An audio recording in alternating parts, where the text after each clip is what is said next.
the deductibles on there. So we're gonna have the contributions, and then the rest of this is just suggestions, correct, Tom? Right. Mm-hmm. 375 we're currently paying. Does that include the administration fee? That's everything. Yes. Current spec in it is 326, under 25,000.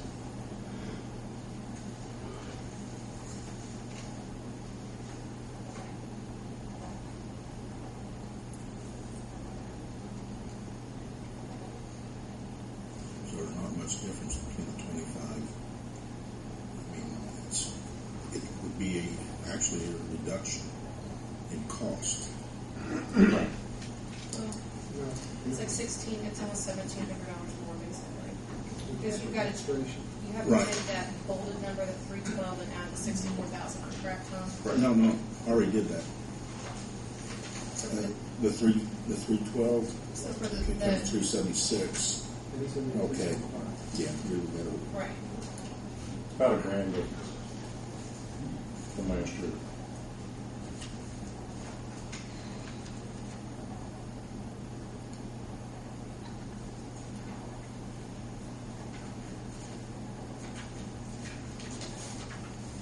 And the 1% difference in your attachment is basically going to the unlimited contract.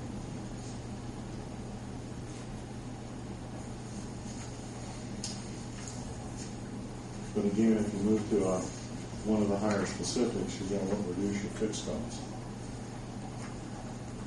And I've calculated what that would have been if we went to a 45 from 3 years ago.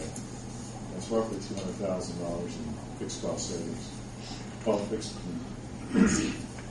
versus claims. So I went through and took all of your claims that hit or in excess of your attachment point or your specific. Added the additional over and above and calculated it out. That one generated about 200,000, right at 195 and change. So, for argument's sake, $200,000. Yeah, I wish we had two. Unfortunately, hindsight's 2020.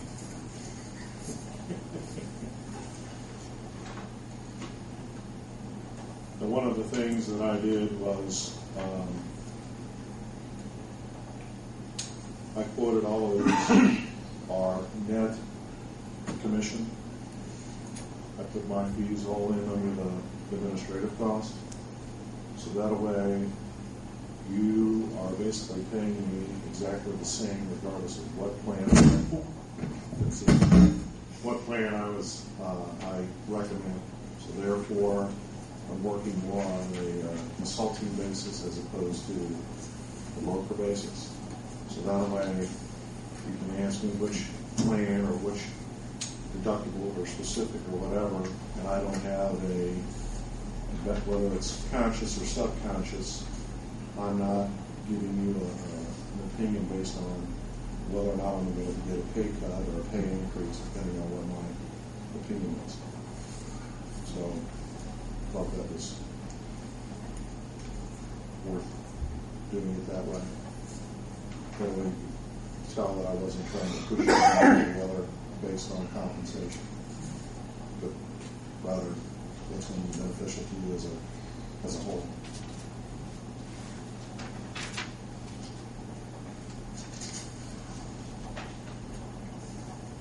And I included basically some of the cost saving measures that I thought you guys could look at, and those are things that don't necessarily need to be implemented now, but over the course of the next 12 months could be looked at and investigated as far as what you felt would be advantageous to the group as a whole. As long as we can afford to do it, or we consider doing it as we have, what the budget's going to bring back to us, where we have to start looking at cuts, and that comes to where we're told we have to reduce it. It's a different story. Right. Well, and I've put in here just a couple suggestions, and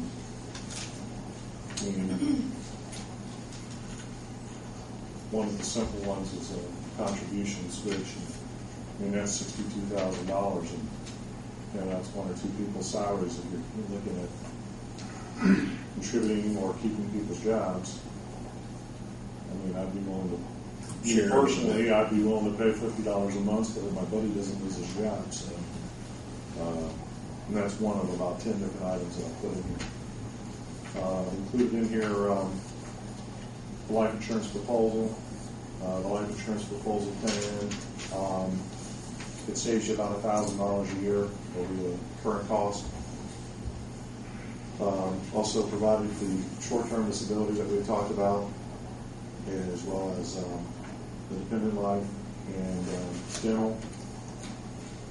It is a full-blown dental plan. It's not a rated tier kind of program. I mean, it is a full-blown dental. And then lastly, I've included a vision quote. And vision utilizes the Davis network, which has the Walmart here in town, as well as one of the other doctor groups that's here in town. Does their other insurances come with their disability or dental insurance with the payroll deduction? We have a few through payroll deduction, but typically your short-term disabilities are fairly expensive for the employee to buy. So it's based on salary and the length they would want to draw it. So most of them just have the dental. Dental is very popular right now because we didn't even offer it as payroll deduction for a long time. But I do know the rates are getting ready to go up in January as well, because we've had so many people. I think 2% of our group went and had preventative work done, and we're the highest group that they've ever had. So, what's the rating on the InterHealth Solutions? What are they rated? InterHealth Solutions is a third-party administrator, so they wouldn't have They don't have a rating? They would not have a rating. I will tell you that they are owned. They're a part of the Reliance group. The Reliance is owned by Delta Dental out of Michigan. Then there's like 2 insurance companies, and they're a subsidiary of Reliance. I'm saying Reliance. It's Renaissance. Excuse me. Renaissance. So Renaissance provides them with all the technical support. Renaissance is actually the administration for Delta Dental. And all in all, they're backed by about $2.3 billion. That's one of the reasons why I like them, because they got state-of-the-art just about everything. What we'd probably do is let Devin look at the dental insurance to compare with what most of the people have now paid. We can see what the rates are. And I think it would be a benefit to the employee, because if we could do a payroll reduction for dental, I'm willing to look at different quotes on that as well. If the employees, if we could save them money, I still want to pay the dental insurance. Is the dental quote based upon it being secondary insurance, or is it stand by itself? It stands by itself. So it is a voluntary product. So we already know that the city's not contributing to it. And they were given the current participation, and pretty much as long as you get 20% participation, which we have 45% of your employees are already electing it.